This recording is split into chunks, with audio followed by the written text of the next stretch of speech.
Nhiều nơi thế. Rồi hết đi ra mới đốt.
Đấy kìa, dưới kia nó đang nổ mà.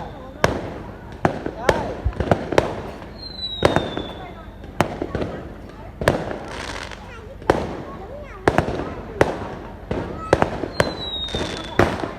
À chú Hà.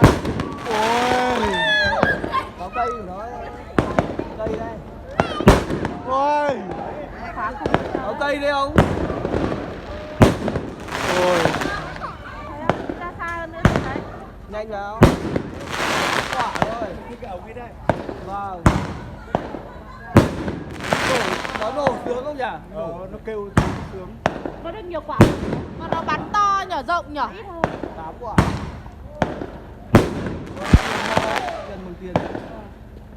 Rộng như này cơ mà, cái lệch. Đẹp thế. Hết rồi à? Thế. Ôi giời ơi. Từ con gì chỉ lên đầu kìa. Nam thôi. Có con dàn nữa. Đâu? Ra đây, quay đi, đang chụp thủ trước này.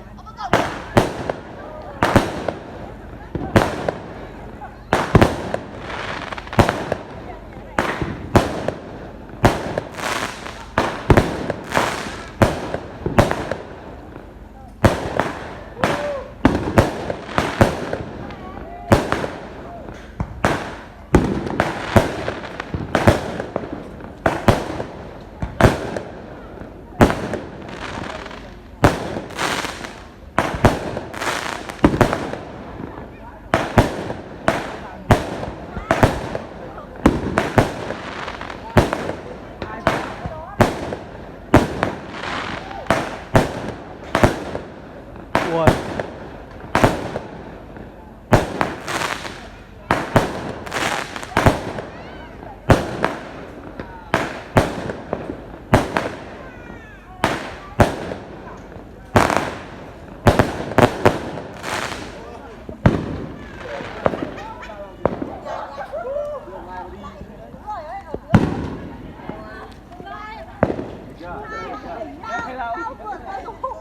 Ôi, kia vẫn còn kìa. Đến nhà chị Tiêu luôn ở đấy. Ôi, bây giờ đến nhà mình này. Tiếp, lui. Nào, đến nhà mình này. Đây này, Huyên đi ra, đây này. Đâu. Đây à? À, đây vẫn còn à. À. Lên rồi. Lên luôn.